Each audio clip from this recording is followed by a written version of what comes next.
Hello, listeners. This is Kat, and welcome back to Put Your Hands Up Podfics. This will be the reading of the one-shot entitled Someone to Protect Me. Here's the summary. Midoriya Izuku is a nervous teenager who thinks he's quirkless and is constantly bullied and abused at school. Nezu is a super-intelligent being of unknown species who hates witnessing abuse and will go out of his way to correct it. One day, the two of them swap bodies, giving Nezu the opportunity to experience the injustice that Midoriya has had to endure his whole life. As Izuku, Nezu is able to witness firsthand the constant bullying and abuse, and he becomes determined to get justice for the boy. With his superior intellect and resources, Nezu sets out to uncover the truth about what has been happening to Izuku and to bring the bullies to justice. As the week goes on, Nezu begins to see the world through Izuku's eyes, and he gains a newfound respect for the boy's strength and resilience in the face of adversity. With each passing day, he becomes more determined to fight for Izuku, and to make sure that justice is served. "I'm telling you, Sensei, Sho just doesn't like tea." Nezu scoffed at his student. "Nonsense, Hisashi-kun. I just haven't found the one that fits his palate yet. There is a tea blend for everyone, and I will not rest until I find one Shota-kun will appreciate." Hisashi-kun shook his head in amusement. "If you say so," he laughed. "I've done some extra research, Hisashi-kun, and Yang tea is a popular drink in Hong Kong that combines the flavor of both coffee and tea into one deliciously powerful energy-giving drink.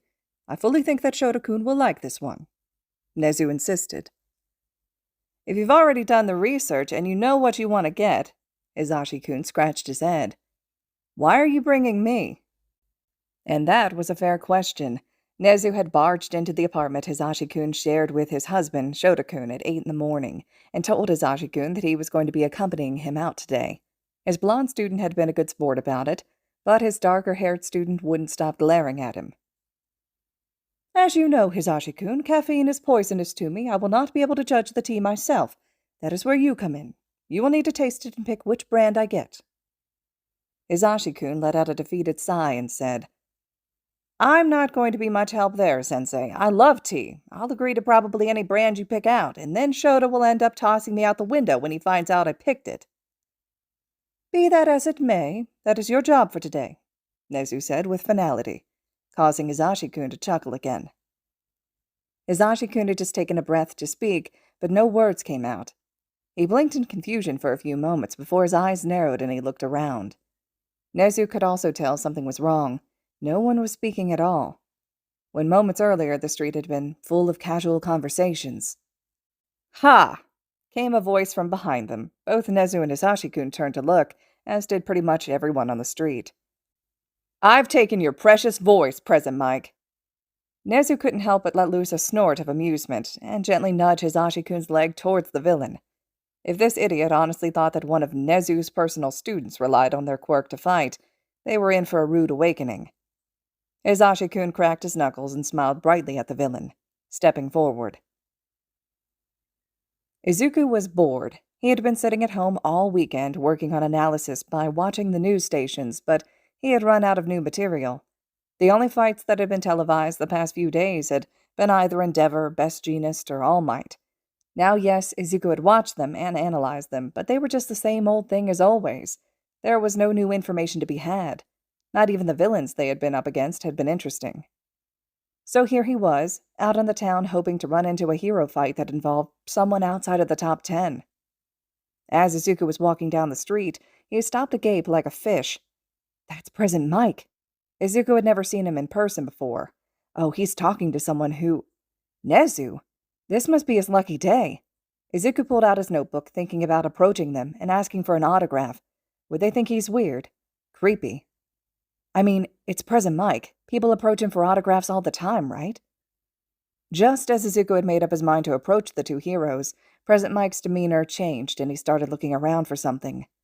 Oh no. Did he realize that someone like him was going to try to talk to him? Stupid, stupid. A quirkless failure like him doesn't deserve the right to... Ha! I've taken your precious voice, Present Mike. Okay, maybe he hadn't been looking for the quirkless loser after all. But what's with this villain? He took Present Mike's voice. Why? Didn't this guy know that one of Present Mike's signature moves, his DJ punch, didn't have anything to do with his quirk? In fact, Present Mike was the highest-ranking limelight hero who relied the least on their quirk. Approximately 87% of his fights were mostly quirkless, and the 13% where he did use his quirk, he used it sparingly.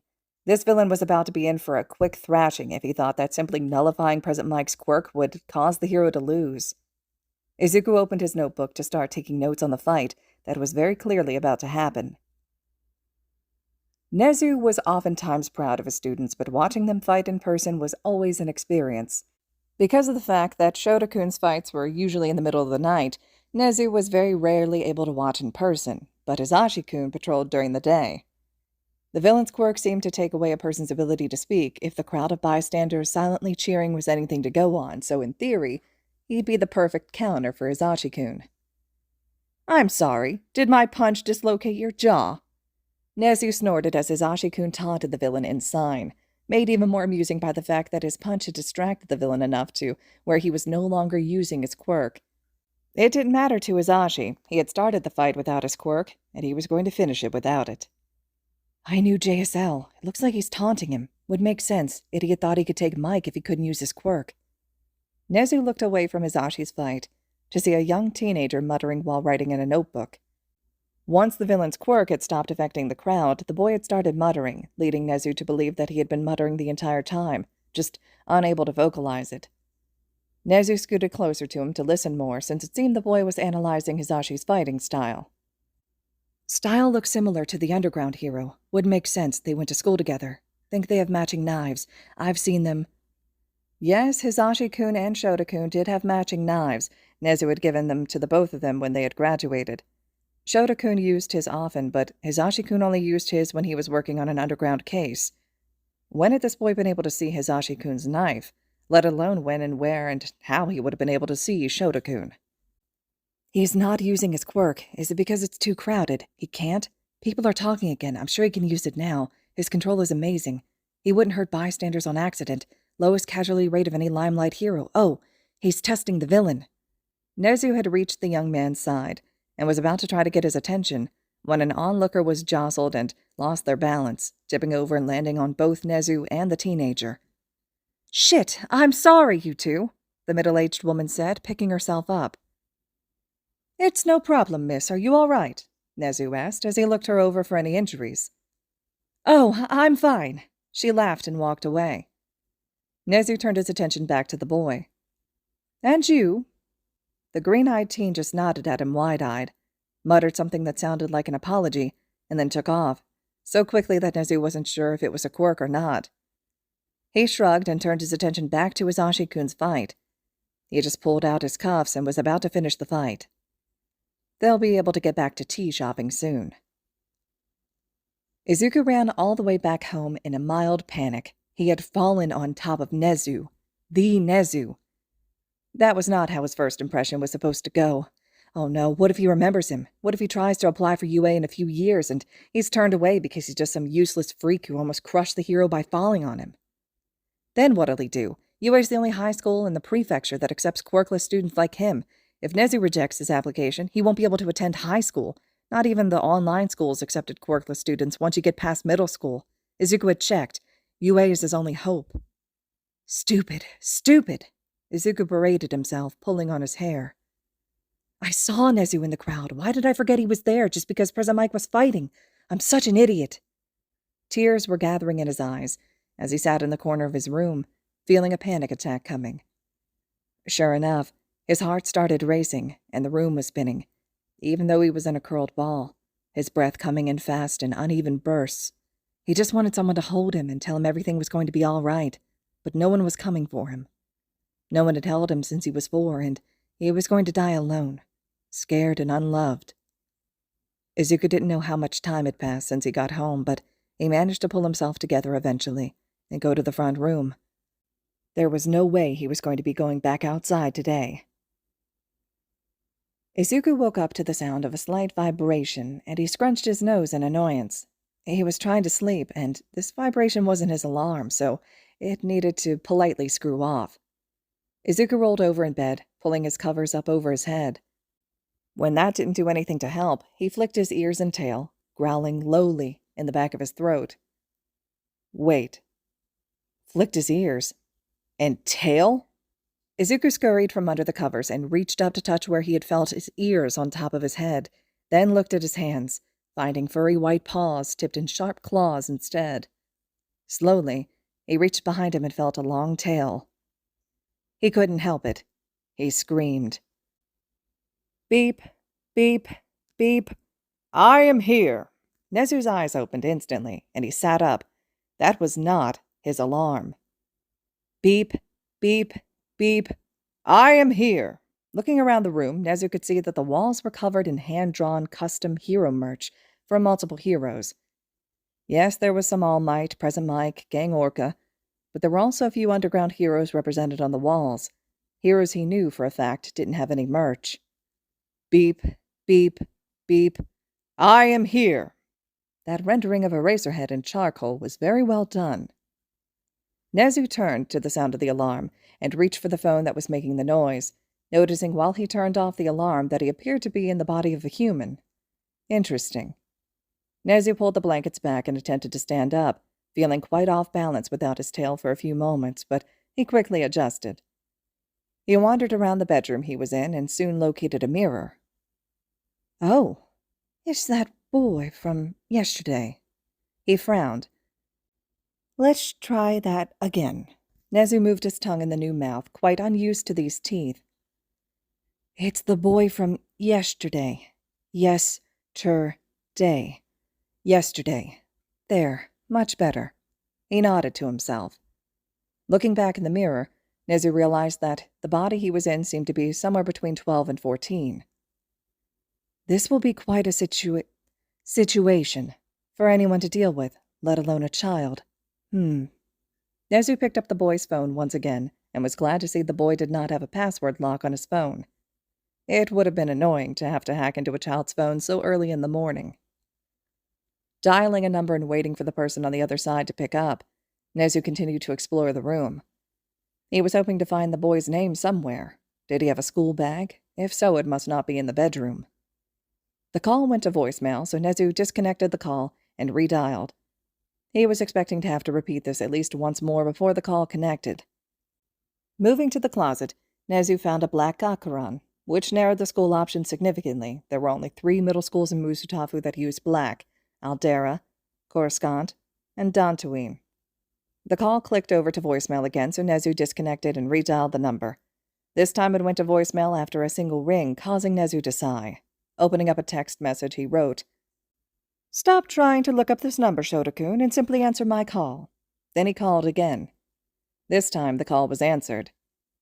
"It is too damn early in the morning for you to be playing mind games with me, Sensei," Shota-kun grumbled. Well, it is a good thing that this is not a mind game, so this mouth is such an inconvenience. Shota-kun, Nezu said. Shota-kun was silent for a few moments, processing what Nezu had just said and the voice he had said it with. "If this is not a mind game," he started, "and that is not your normal voice." He paused, almost as if he didn't want to finish that sentence. "Yes, Shota-kun, I have swapped bodies with someone. I do not know who yet, but I'm currently in a child's body. I believe they're around 12 or 13 years old. I need you to go to my home and see if the boy is there, and if he is okay.